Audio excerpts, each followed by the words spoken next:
Hello and welcome back to Obscure Jewels, where I am your host, as well as your narrator, Crayola Coaster. And today, we'll be reading from Big Bird's New Nest and Other Good Night Stories by Justine Korman, illustrated by Tom Cooke.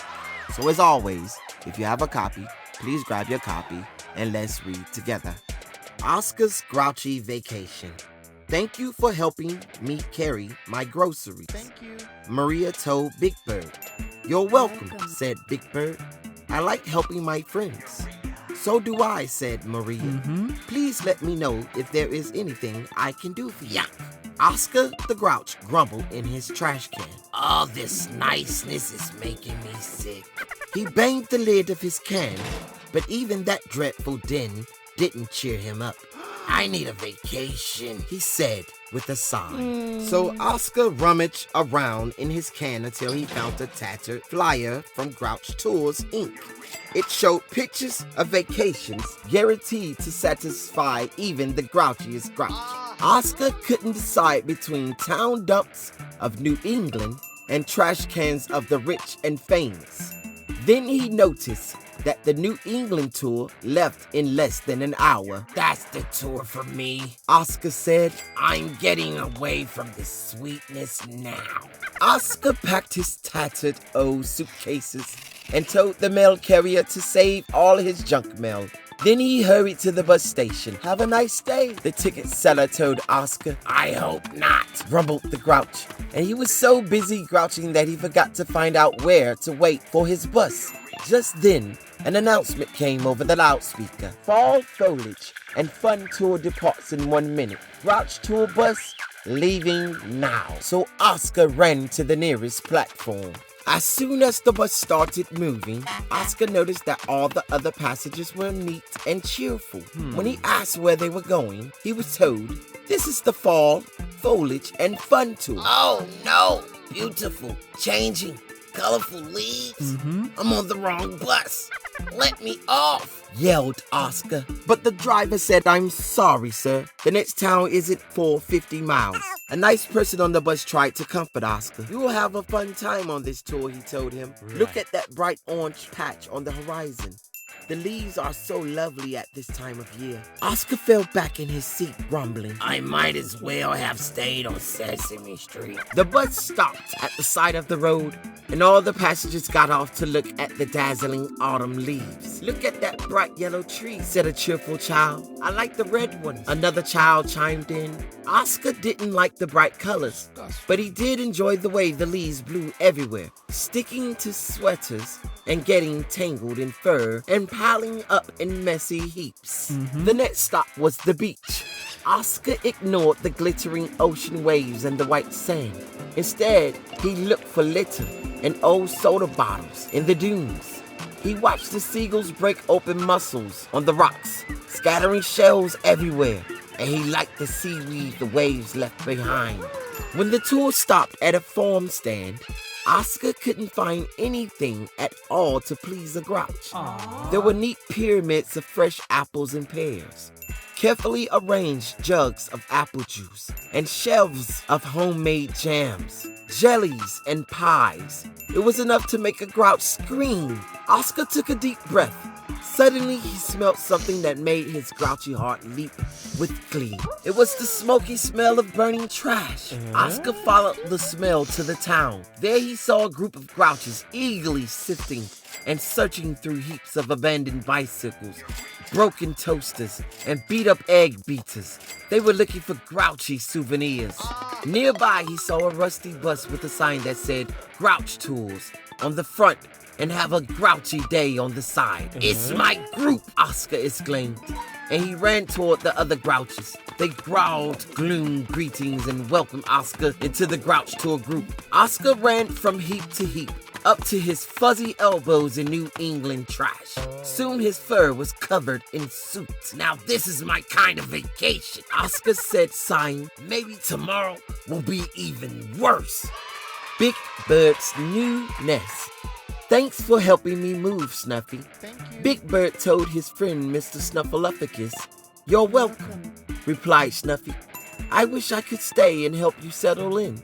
But we're planning a surprise party for my sister, Alice, and I need to hurry home. Big Bird waved goodbye to Mr. Snuffleupagus and then looked around at his new home. It was full of bags, boxes, and suitcases. Well, I'd better start unpacking, Big Bird said out loud. So Big Bird moved his giant bed of twigs into a cozy corner. There, now the morning sun will peep over the fence and say, Good morning, Big Bird. It's time to wake up. Big Bird looked around, but my new home doesn't feel like a home yet, he said. I know, said Big Bird. My new home looks like a home, but it doesn't sound like a home. So Big Bird searched through a big box marked records and found his favorite chirp around the clock. He put it on the record player and chirped and hummed along. While Big Bird listened to the music, he unpacked more boxes and bags. He moved his night table next to his bed. He found his reading lamp and put that on his night table. He tucked away his writing notebooks and a can of sharpening crayons on a little shelf over the bed. Big Bird felt better. Somehow his new place still was not home. So Big Bird searched through a box marked kitchen. He found his biggest bowl, a spoon, and a measuring cup. Then he mixed a batch of his special chocolate chip cookies. Soon his new home was filled with warm, sweet aroma of baking cookies. Yum. Now my new home smells like home, he said. When the cookies were ready, Big Bird pulled them out of the oven. He bit into a warm cookie. Now it tastes like home, Yum. but there is still something missing. Just then, a pair of round, googly eyes peeped over the fence. Me come in, asked the hungry blue monster. Please do, said Big Bird. Welcome to my new home. Would you like some cookies? Don't mind if I do, said Cookie Monster, and he gobbled up all the cookies. Big Bird smiled. That's what my new home needed. A visit from a friend. Now this place is home. Grover, go to sleep. Grover's mother looked at the clock and put down her book. It is time to go to bed, dear, she told Grover. Grover was whirling around in his Super Grover cape and helmet, making the world safe for furry monsters. Do I have to? He asked. Grover's mother nodded. Yes, you do. Grover sighed. He took off his cape and helmet. He washed his furry blue face, brushed his teeth, and put on his flannel pajamas. But he still did not want to go to bed.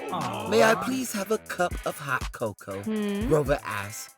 So his mommy brought him a cup of cocoa. Oh my goodness, said Grover.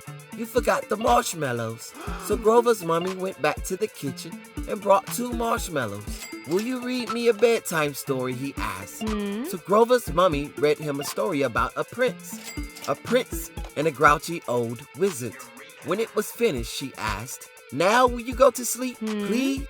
You forgot something, Mommy. You forgot to say that the prince and the princess lived happily ever after. So Grover's mommy said, the prince and the princess lived happily ever after. Is that better? Asked Grover's mommy. Yes, but you still forgot something. You forgot to say, the end. The end, said Grover's mommy. She smiled and kissed his forehead. Now go to sleep, Grover, she said. Okay, Mommy, but I have just one more thing to ask you. Would you sing me a lullaby? Grover asked. So Grover's mommy sat in her chair and rocked back and forth and sang, Rock-a-bye monster. She sang all the verses. She sang all the la-la-la-las. She sang the squirrels and chipmunks on the windowsill to sleep. She sang the little bird in the tree to sleep. And finally, she sang Grover to sleep too.